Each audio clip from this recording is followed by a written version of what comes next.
High all government job aspirants, welcome to my YouTube channel Gen Studies for government jobs. তো এখন আমি তোমাদের জন্য নিয়ে এসেছি 13th জানুয়ারি সেকেন্ড শিফটের কোশ্চেন পেপার, এবং এটাই হচ্ছে তোমাদের ফার্স্ট ফেজের লাস্ট এক্সাম। এরপর তোমাদের যথাসম্ভব 16 তারিখ থেকে সেকেন্ড ফেজ শুরু হয়ে যাবে।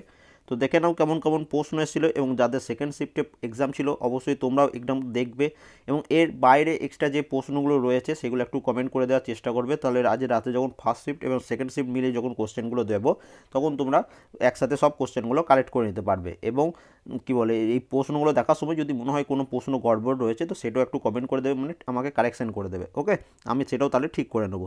তো সবার প্রথম দেখো, হুমায়ুন নামা কার লেখা? খুব ইজি একটা প্রশ্ন, তোমরা প্রত্যেকেই জানো যে এটা লেখক হচ্ছেন গুলবাদন বেগম। এরপর দেখো, 2018 সালে কমনওয়েলথ গেমসে গোল্ড জিতেছে কে? ওমেন বক্সিং ক্যাটাগরিতে কে জিতেছে সেটা তোমার কাছে জানতে চেয়েছিল। তো দেখো, মেরি কম, তিনি 2018 সালের কমনওয়েলথ গেমসে গোল্ড জিতেছিলেন ওমেন্স বক্সিং ক্যাটাগরিতে। তার সাথে মনে রাখবে, ওমেন্স শুটিং মানু ভাকার, তিনি গোল্ড পেয়েছিলেন। টেবিল টেনিসে মনিকা বাত্রা, তিনি গোল্ড পেয়েছিলেন। এবং ব্যাডমিন্টনে সাইনা নেহওয়াল, তিনি গোল্ড পেয়েছিলেন। তো তোমাদের আপকামিং পরীক্ষাগুলোতে এগুলো আসতে পারে। এরপর দেখো, ফুল ফর্ম রিলেটেড প্রশ্ন এসছে, ইউএনডিপির ফুল ফর্ম কী? তো ইউএনডিপির ফুল ফর্ম হচ্ছে ইউনাইটেড নেশনস ডেভেলপমেন্ট প্রোগ্রাম। এর হেডকোয়ার্টার হচ্ছে নিউ ইয়র্ক। এটা তোমার মনে রাখবে, এটা তোমার এস্টাবলিশ হয়েছিল 22শে নভেম্বর 1965 সালে। তো এবার তোমাদের কিন্তু হেডকোয়ার্টার এবং ফাউন্ডেড কবে হয়েছিল বা এস্টাবলিশ কবে হয়েছিল সেখান থেকে প্রশ্ন আসার চান্স অনেকটা বেশি। এবার দেখো, একটা ম্যাথ এসেছিলো, তোমরা নিজেরা করে নেবে। কি বলেছে দেখো, 12 মিটার লম্বা একটি গাছ 60 ডিগ্রি অ্যাঙ্গেল করে ভেঙে পড়ে। কত দূরে ভেঙে পড়েছিল সেটা তোমাকে বলতে হবে। ওকে, আই হোপ তোমরা বুঝতে পেরেছো ম্যাথটা। নেক্সট দেখো, তোমাদের 5 নম্বর প্রশ্ন যেটা এসেছিলো সেটা হচ্ছে ASCII ফুল ফর্ম কী? দেখো, কম্পিউটার রিলেটেড তোমাদের একটা ফুল ফর্ম করে দিয়েছিলাম, সেখান থেকে কমন পেয়ে গেলে। তো অ্যান্সার কী হচ্ছে, American standard code for information interchange. এবং এটাও কিন্তু তোমাদের 129 নম্বর মক টেস্ট থেকে 188 পর্যন্ত মক টেস্ট যেটা করেছিলাম সেখান থেকেও কিন্তু তোমরা এটা কমন পেয়েছো, কারণ কি টিসিএস এই প্রশ্নটা অনেকবার রিপিট করেছে। পরবর্তী প্রশ্ন দেখো, এরপর দেখো নেক্সট যে কোশ্চেনটা এসেছিলো, কী বলেছে, 2018 সালে যে ফিফা ওয়ার্ল্ড কাপ হয়েছিল কোন দল জিতেছে?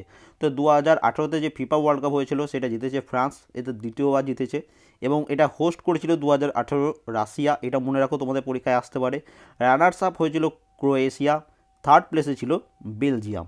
ওকে, এবং দেখো তোমাদের প্রশ্ন প্যাটার্ন কিন্তু আস্তে আস্তে চেঞ্জ হচ্ছে। এবার কিন্তু তোমাদের অ্যাওয়ার্ডস, অনার্স অ্যান্ড তোমাদের এই স্পোর্টস রিলেটেড প্রশ্ন, কারেন্ট অ্যাফেয়ার্সগুলো তোমাদের পরীক্ষায় আসতে শুরু করছে। এখন কিন্তু আর গভর্নর, সিএম, সিইও এখান থেকে আর প্রশ্ন কিন্তু আর আসছে না। ওকে, তো যাদের সেকেন্ড ফেজের পরীক্ষা, তোমরা কিন্তু ওই অ্যাওয়ার্ডস অ্যান্ড অনার্সের প্লেলিস্ট যেটা দেওয়া রয়েছে পুরোটা কমপ্লিট করে রাখবে, তোমাদের হয়তো ওখান থেকে প্রশ্ন বেশি আসবে। এবারে দেখো, বক্সাইট উৎপাদনে কোন রাজ্য প্রথম? এটা রিপিট হয়েছে, কাল আর পরশু এই প্রশ্নটি এসেছিল। তো দেখো, বক্সাইট উৎপাদনের প্রথম রাজ্য হচ্ছে উড়িষ্যা। এরপর দেখো, একটা প্রশ্ন ছিল কি, পারফেক্ট স্কোয়ার বানাতে কত মাল্টিপল করতে হবে? তো এটা প্রশ্ন মনে হচ্ছে ইনকমপ্লিট ছিল, তো তোমরা একটু দেখে নেবে। এই ধরনের প্রশ্ন তোমাদের এসেছিলো, আই হোপ তোমাদের আইডিয়া হয়ে যাচ্ছে। এরপর দেখো, ফাদার, ডটার এবং ডগ এই নিয়ে একটা ভেন ডায়াগ্রাম এসেছিলো, তো ভেন ডায়াগ্রামও ভালোভাবে প্র্যাকটিস করবে। তারপর দেখো, ট্রেন রিলেটেড একটা কোশ্চেন এসেছিলো, তো তোমাদের আইডিয়া হয়ে যাচ্ছে ম্যাথের কোন কোন পোর্শন থেকে প্রশ্ন এসছে। এরপর দেখো, স্বরাজ পার্টি কবে এস্টাবলিশ হয়েছিল সেটা জানতে চেয়েছে। তো 1 জানুয়ারি 1923-তে স্বরাজ পার্টি তোমাদের এস্টাবলিশ হয়েছে। চিপকো আন্দোলন কোনটির সাথে সম্পর্কিত? তো একজন বললো ট্রি অপশন ছিল, তো ট্রি অপশন ছিল নাকি আমার ঠিক জানা নেই। তো মনে রাখবে, এটা হচ্ছে ফরেস্ট কনজারভেশন মুভমেন্ট, একটা চিপকো মুভমেন্ট। ওকে, মানে বন সংরক্ষণ একটা আন্দোলন, চিপকো আন্দোলন হচ্ছে। ওকে, কোনটির সাথে সম্পর্কিত? তো ফরেস্ট রিলেটেড সম্পর্কিত। নেক্সট দেখো, নেক্সট যে প্রশ্নটা এসছে এরকম করে, দেখো এখানে ট্যান @ দেওয়া রয়েছে, কিন্তু এটা ট্যান থিটা হবে। ওকে, তো থিটা যেহেতু মোবাইলে লেখা যায় না, তো যে পাঠিয়েছে সেই @ লিখে পাঠিয়েছে। তো এরকম প্রশ্ন ছিল যে tan theta = 12/13, then sine theta minus cos theta by cos 2 theta minus sine 2 theta কত? Okay, cos square theta minus sine square theta, এরকম রিলেটেড প্রশ্ন তোমাদের এসেছিলো। তো এই ধরনের প্রশ্ন কিন্তু তোমরা প্র্যাকটিস করে রাখবে অবশ্যই।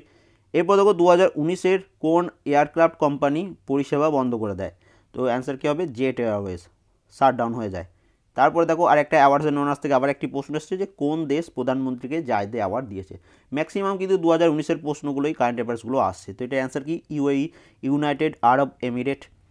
এরপর দেখো, একটা তোমাদের সেন্সাস থেকে প্রশ্ন এসছে, 2011 সালে জনগণনা অনুসারে মহিলা সাক্ষরতার হার কত ভারতে?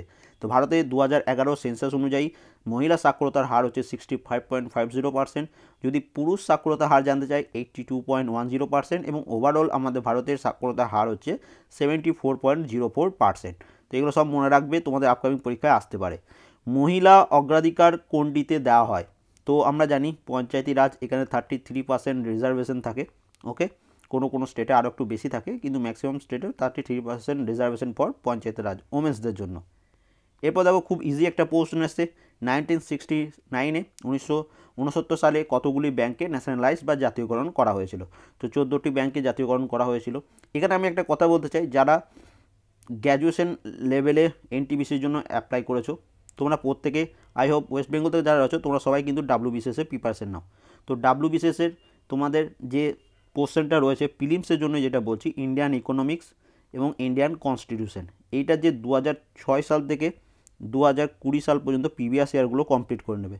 সেখান থেকে তোমাদের এই ইকোনমিক্স প্লাস কনস্টিটিউশন পুরো একদম ডিটো কমন পেয়ে যাবে দেখবে পরীক্ষায়, কারণ এই প্রশ্নগুলো কিন্তু সব তোমাদের ডাব্লিউবিসিএস পরীক্ষায় এসেছে, তোমাকে জাস্ট পড়তে হবে। তো তোমরা যেহেতু গ্র্যাজুয়েশন পাস স্টুডেন্ট তুমি, আই হোপ তুমি ডাব্লিউবিসিএস দিচ্ছ, তো সেগুলো একটু প্রিভিয়াস ইয়ারগুলো কমপ্লিট করে রাখো। পরবর্তী প্রশ্ন একটা রিজনিংয়ের মতোই ছিল, এটা দেখে নাও। 6:30 ঘড়ির কাঁটা যদি সাউথের দিকে থাকে তবে 24 ঘন্টা পরে মিনিটের কাঁটা কোন দিকে থাকবে, এরকম একটা প্রশ্ন। আরেকটা হচ্ছে দেখো 9:15-তে যদি ঘন্টার কাঁটা ওয়েস্টের দিকে নির্দেশ করে তবে 75 মিনিট পর ওই কাঁটা কোন দিক নির্দেশ করবে। তো এই ধরনের রিজনিং রয়েছে, তোমরা একটু ভালোভাবে প্রিপারেশন করে নেবে। এরপর দেখো আরও কিছু প্রশ্ন রয়েছে, দেখো কোডিং ডিকোডিং থেকে অনেক কটা কোশ্চেন সেম টাইপের, এসআই থেকে ম্যাথ, জিওমেট্রি থেকে 2-3টে করে। তো তোমাদের আজকে কি এমন ধরনের ম্যাথ রিজনিং আসছে সেটাও তোমাদের আইডিয়া হয়ে যাচ্ছে। আয়োডিন কোন হরমোন লাগে, এরকম টাইপের একজন টাইপিং করে দিয়েছিল, তো আমরা জানি থাইরয়েড হরমোন। নেক্সট দেখো লেন্সের এসআই ইউনিট কি জানতে চেয়েছে, তো আমরা জানি ডয়াপ্টার। এটা কিন্তু খুব ইজি প্রশ্ন, এগুলো সব মানে রিভিশন প্রশ্ন, মানে 2018 তোমাদের গ্রুপ ডি যারা দিয়েছিল সেখানেও এই প্রশ্নগুলো কিন্তু এসেছিলো। এবার দেখো আজ ফার্স্ট শিফটে ছিল পূর্ণ স্বরাজের দাবি কোন সেশন বা এরকম রিলেটেড একটা প্রশ্ন ছিল।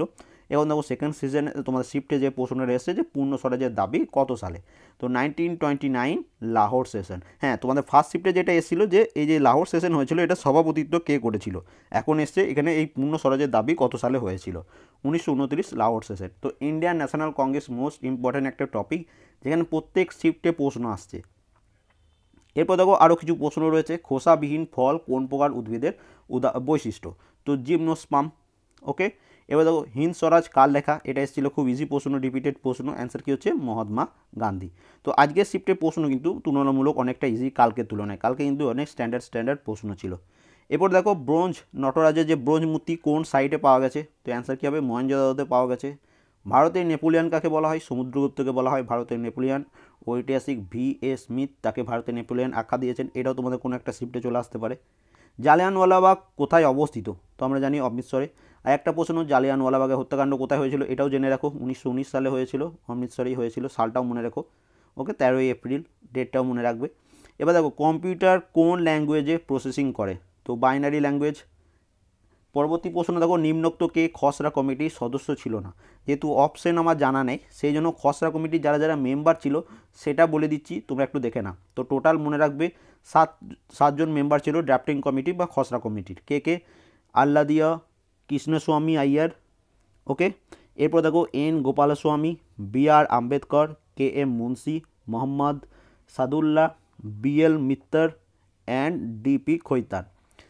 অ্যাট ইটস ফার্স্ট মিটিং, এর প্রথম মিটিংয়ে যেটা হয়েছিল 30th August 1947, the drafting committee elected B.R. Ambedkar as is chairman. তো তোমাদের কোনো একটা পরীক্ষা আসতে পারে খসড়া কমিটির চেয়ারম্যানকে কে ছিলেন, doctor B.R. Ambedkar.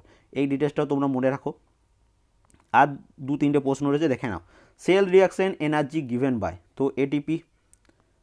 Okay, power house of cell. তারপর দেখো JNNURM এর ফুল ফর্ম তোমার কাছে জানতে চেয়েছে, তো JNNURM এর ফুল ফর্ম হচ্ছে Jawaharlal Nehru national urban renewal mission. এরপর দেখো এইখানে প্রশ্নের একটু কনফিউজিং প্রশ্ন, হায়দ্রাবাদে ন্যাশনাল রিমোট সেন্সিং সেন্টার রয়েছে, তো প্রশ্নটা এরকম ছিল যথাসম্ভব যে নিম্নোক্ত কোনটি হায়দ্রাবাদে অবস্থিত, এরকম একটা প্রশ্ন যথাসম্ভব ছিল, অথবা ন্যাশনাল রিমোট সেন্সিং কোথায় অবস্থিত, এই দুটোর মধ্যে একটা ছিল। তোমরা একটু কমেন্ট করে দিও যাদের আজকে পরীক্ষা ছিল, তাহলে আমার একটু ব্যাপারটা ক্লিয়ার হয়ে যাবে। এরপর দেখো আরেকটা প্রশ্ন যেটা ছিল, ইন্ডিয়াতে টোটাল নিউক্লিয়ার রিঅ্যাক্টর কত রয়েছে, অপশান কী ছিল আমার জানা নেই, তো মনে রাখবে অ্যাজ অফ নভেম্বর 2020 অনুসারে ভারতে 22টা নিউক্লিয়ার রিঅ্যাক্টর রয়েছে এবং 7টা নিউক্লিয়ার পাওয়ার প্ল্যান্ট রয়েছে। তো এই ডিটেলসটুকু মনে রাখবে। তো টোটাল দেখো তোমাদের এই 35 কোশ্চেন ম্যাথ, রিজনিং, জিকে সব কমপ্লিট করে এই 35 কোশ্চেন কালেক্ট করতে পেরেছি।